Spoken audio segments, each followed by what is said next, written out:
All right, welcome back to the Onebar and Lupagus show. I'm Onebar with Lupagus. There's a lot of Vikings latest news and nuggets out there. We're going to go over all of them. The show brought to you by BetUS. Promo code YouTube150 gets you 150% deposit bonus on your first deposit up to $2,000, 125% on your next two deposits up to $2,000. So hit it up. We're going to be looking at the Monday night game here shortly. But let's talk about these Vikings news and nuggets. News and nuggies. I love a good chicken nuggie. Yeah, chicken nugget, chicken strip, chicken really anything. There's not a bad chicken. But let's talk about this. So, first one, these are all coming from reliable sources. A lot of Ben Gosling's keeping us in the loop, sharing all the news. So, shout out to them. Christian Darrisaw, while he's done for the year, it sounds like the move that they're going to make is actually shifting Blake Brandel out to left tackle, putting Reisner at left guard, and rolling with that. How do we feel about that? Again, it's definitely a solution, and it's not the one I thought they were going to go with. If this does actually come to haven't confirmed it, but those are the rumblings. I think we had it as our second most likely option. It makes sense. It's fine. Like Blake Brandel does have experience playing tackle. Push him out there. Then you got Dalton Reisner on the left side. I like it. I like it. I like it too. It's not what I thought they were going to do. I thought they just put Q-Bear there and let it ride, and then maybe upgrade the right side with Dalton Reisner. But instead, your line's probably it's not as good. Well, no shit. We're losing Christian Darrisaw. I know, but this is the best one they could have. Really, Q-Bear, he's still going to be our backup swing tackle. O'Neal goes down. It's easy. Boom, boom, boom. Plug and play. Brandel struggling. We can go back to that, but I think Brandel has proven how well he has been at left guard. He had a short stint in 2022, and he didn't do that great. It's time to give him a shot out there, and I think this probably gives us the best chance of having the best line possible. I think so. And then also, you got Dalton Reisner with the experience on the left side from last year. That was his spot, so he's comfortable there. Doesn't have to worry about moving the right side and kind of doing everything backwards. So. From that standpoint, it makes sense. Again, we'll see if they do it or not, because I'm still be a little bit surprised if they do it. One thing I'll say, though, and I'm not trying to be a negative Nancy, Debbie Downer here, but not only I think we're downgrading at left tackle, but also I think we're downgrading at left guard, because Brandel has probably played better than Reisner did last year. I agree 100%. All right, so that is one news and nugget. Next one, J.J. McCarthy, some fantastic news coming about him. Just the fact that he's in all the meetings, he's at all the practices. They're saying it's just like he's acting like he's the starting quarterback, saying that what's he saying? Each play name out loud with the other quarterbacks, watching the tape of the GoPro of Darnold. He's watching practice snaps from Darnold's perspective. This dude could be at home, rehabbing at home or in his hometown, whatever. F that.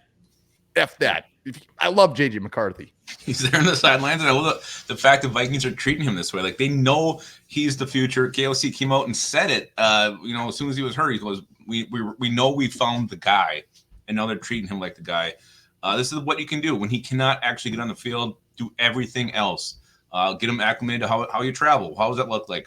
Get on the headset during the games, hear the play calls, go through them all. Like you said, call him out in meetings. This is all stuff that's going to help him be ready Week 1 in 2025 when the J.J. McCarthy era begins. Yeah, they're not only treating him like he's acting like that. Like he could be a diva. He could be doing weird stuff where he's rehabbing somewhere. Like he is taking initiative and he is there. He is in the building. He's doing all this stuff in Minnesota. Hell yeah, JJ. What kind of guy he is. He's a leader. He's a damn born leader is what he is. He's gonna be a Super Bowl MVP. That's what he's gonna be. Oof.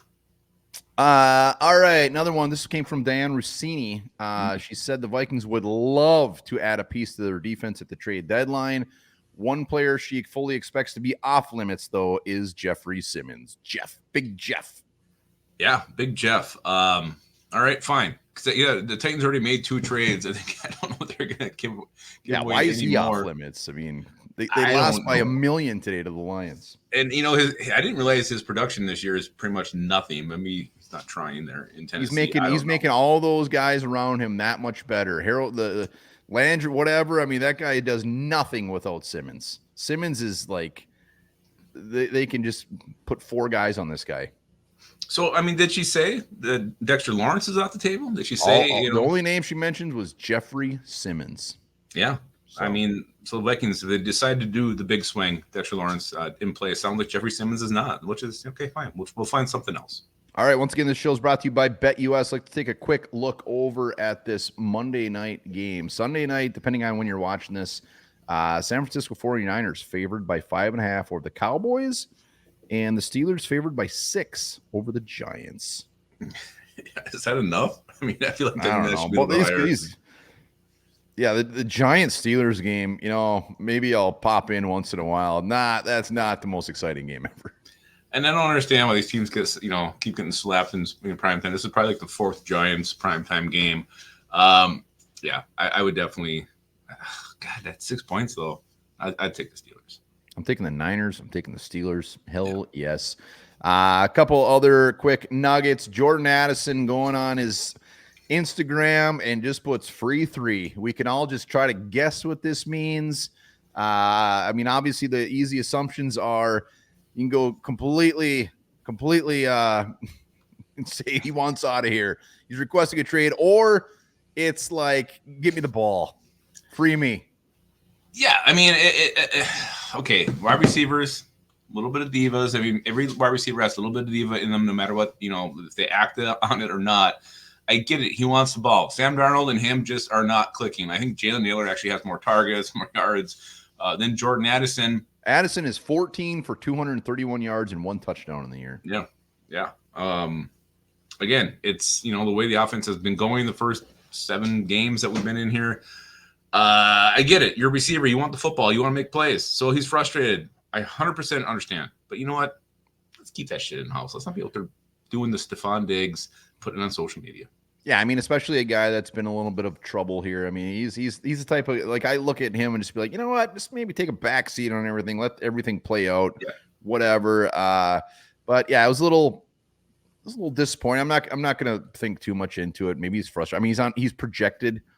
He's on target to have like 34 receptions on the year. So that's going to pick up. He's going to be a big part of this offense. If the Vikings continue to make a push for the playoffs, a lot of it's going to have to do with him. But and then you got everybody thinking like he just wants to be released or traded. I mean, get out of Minnesota. I can't see. I don't think that's it at all. And we'll know in a couple of weeks the Vikings do that and go that route. But could you imagine another Kwesi first-round pick not panning out and gone after? Zero concerns on. I do too. But I mean, if it did happen. He's panned out. No, he's fine. If he was going to force his hand, and we're going in the crazy land right now, if he was going to force his hand to get traded out of Minnesota, they would get decent compensation for him, even with the shit he's got going off the field. 100% they would. Yep. All right, last one. Ben Gosling says the Vikings will wait until after the Colts Week 9 game to decide how aggressive they want to be in pursuit of upgrades for their 2024 roster. No, it makes sense. This Colts game actually holds a lot of weight for how the Vikings season is going to go. If you win this thing, get to 6-2, okay, boom, back at it. Let's put all of our chips in for 2024. Love chips. But if you lose this game, I think you really do have to start thinking about, okay, we've lost 3 in a row now, especially how you lose it. Is the defense looking horrible again? Is the offense only able to score 6 points in the second half? If these trends continue, then I think maybe you do see what you can unload and build more assets for the J.J. McCarthy era. So it's a pivotal game, this game against the Colts coming up, and it's going to be in prime time. So I think this makes a ton of sense. Colts only lost by 3 to the Texans today. They're not horrible. They're not great, but yeah, it's going to be very interesting. I don't even want to think about it, but if the Vikings were to actually lose against the Colts, I think they should I think there's a real consideration where they actually think about maybe just shipping off some pieces that aren't here for the long term and getting compensation. Like you said, I don't want to think about that. I think it's absolutely crazy.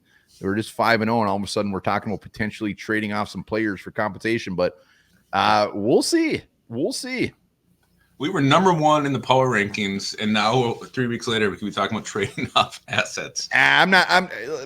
I can't see that happening. I don't know who they would trade. You can talk about the Patrick Joneses and the guys on we're going to be free agents after this year, but we'll see. We're going to go whoop the hell out of the Colts.